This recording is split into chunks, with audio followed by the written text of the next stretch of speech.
لو دخل عليك حرامي وانت لحسن الحظ قفشته متلبس بالجريمة، أكيد يعني وبديهي هتروح ضربه وهتوديه للشرطة، يعني حاجة بديهية.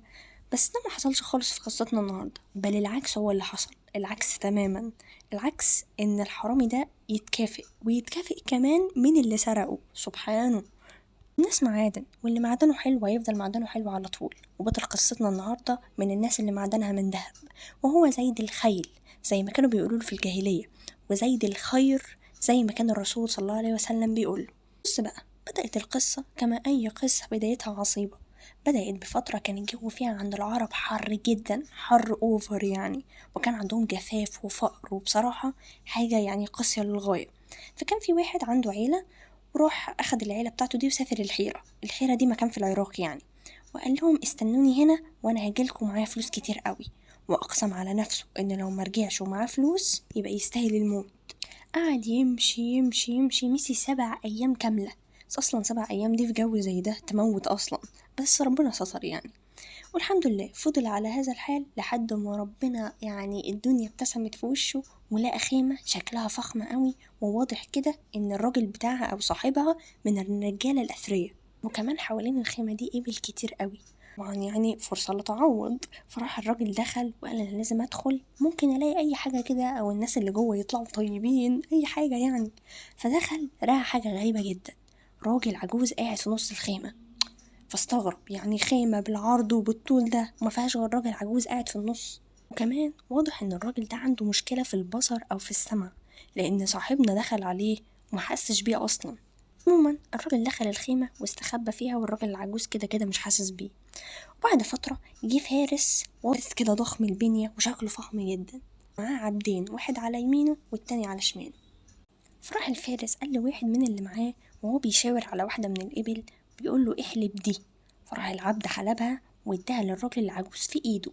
راح الراجل العجوز شرب شوية صغيرين قوي، وصاحبنا راح واخد اللي مستخبي اصلا اوريدي في الخيمة، واخد الطبق او الكوباية اللي حاطين فيها اللبن للراجل العجوز وشربها كلها. حاجة منطقية قوي، عايز ايه من واحد يعني ما ماشي بقاله 7 أيام؟ وبعد شوية دخل العبد وأخد الطبق وقال للفارس ايه ده شربه كله. فراح الفارس فرح قوي وراح قال له احلب لي تاني. فراح العبد عمل كده فعلا، ودخلوا برضو على الراجل وشرب الراجل شوية صغيرين قوي، اللي هو الراجل العجوز شرب شوية صغيرين قوي من اللي حطهوله.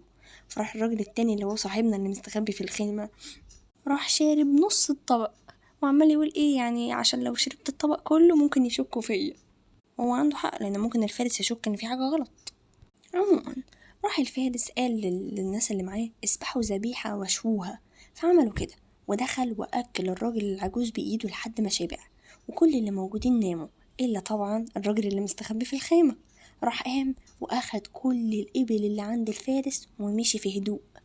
طبعا لما الفارس صحي ملقاش أي حاجة من الحاجات بتاعته، بدأ يربط الأحداث ببعض ويفهم إن الراجل العجوز شرب الشرب بتاعه ده ما كانش شيء طبيعي، وإن ممكن يكون في حد معاه في الخيمة. عموما صاحبنا مشي وسعيد قوي بالحاجة بعد ما أخدها كلها. لكن تأتي الرياح بما لا تشتهي السفن عزيزي، ومرة واحدة يلاقي أحد من وراه عمال بيقوله هات الإبل أحسن لك. ووقف الراجل اللي هو السارق يعني وقال له لأ. قال له هاتها أحسن لك بس. قال له أنا عندي معايا عيال وقلت لهم إما أجيب فلوس إما أموت. فراح قال له موت، أنت أصلا ما تفقش معايا. فقال له لأ برضه. فراح الفارس قال له نزل زمام الفحل. زمام الفحل ده، هو طبعا كلمة زمام هي معناها الحاجة اللي بتتركب في أنف الحصان. في حاجة كده بتتركب يعني في وش الحصان كده أو الحمار، ده اسمه زمام. فهو بيقول له ايه نزل زمام الفحل ده. فساعتها راح الراجل صاحبنا يعني راح منزل زمام الفحل ده، وكان فيه 3 عقد. فراح الفارس سأله سؤال غريب قوي، راح قال له تحب نشن على أنهي عقدة؟ فراح الراجل مشاور على اللي في النص. فراح الفارس نشن عليها بسهمه وكأنه حاططها بإيده. فراح الراجل استسلم على طول لأنه هو خايف لحسن يعني أنا كده هتقتل وهيتخلص عليا. وراح الفارس قال له اركب ورايا. فراح الراجل فارس سأله هو انت فاكرني هعمل فيك ايه؟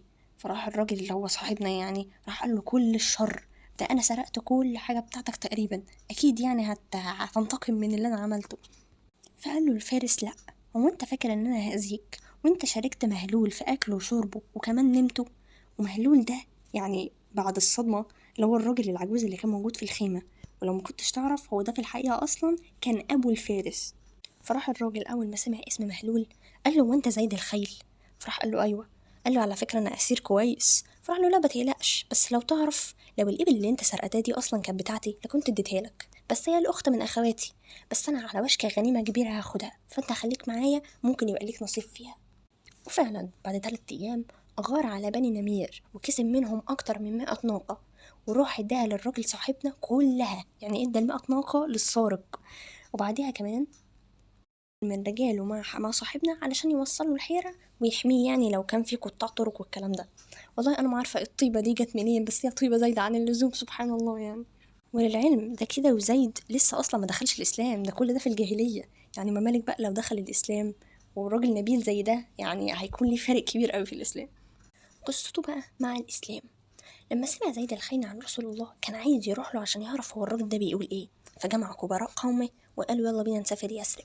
فلما سافروا لقوا لحسن الحظ رسول الله بيلقي خطبة، فقعدوا يسمعوها وهم مستغربين ازاي كل الناس اللي في يثرب دي بتسمع للراجل ده بكل اهتمام وبكل حب، ومفيش اي سبب وجيه او مبرر او مفيش مصالح ما بينهم يعني.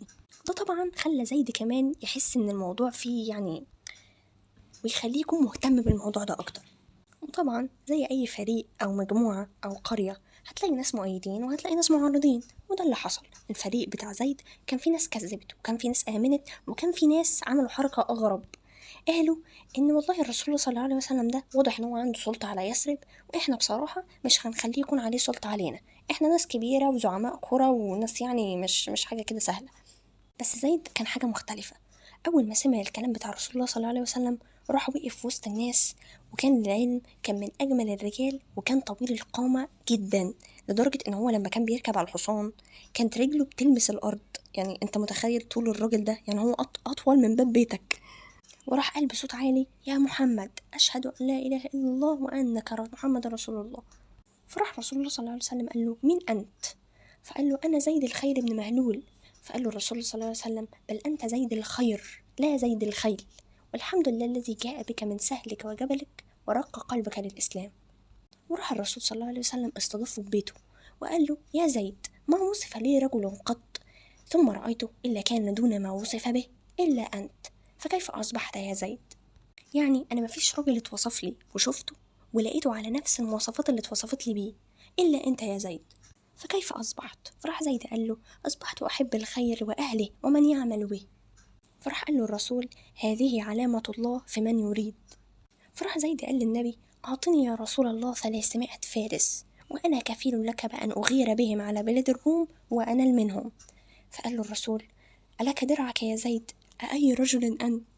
ولك درك يا زيد هي كلمة عندهم معناها يعني أنت عندك خير كتير أو أنت كريم أوي يا زيد، نوع من أنواع المدح يعني. وبعديها ودع الرسول صلى الله عليه وسلم عشان يرجع لبيته واللي معاه. بس للأسف حصلت حاجة أنا ما كنتش متوقعها تماما وأنا بكتب السكريبت. في المدينة ساعتها أو في يثرب كان في حمى أو وباء كده، حاجة شبه الوباء بس هي حمى، يعني اللي هي حاجة شبه الأنفلونزا كده عندنا يعني، وكانت منتشرة قوي في الوقت ده. فكان الرسول أصلا قلقان لحسن زيد ياخد الحمى دي، وطبعا تأتي الرياح بما لا تشتهي السفن.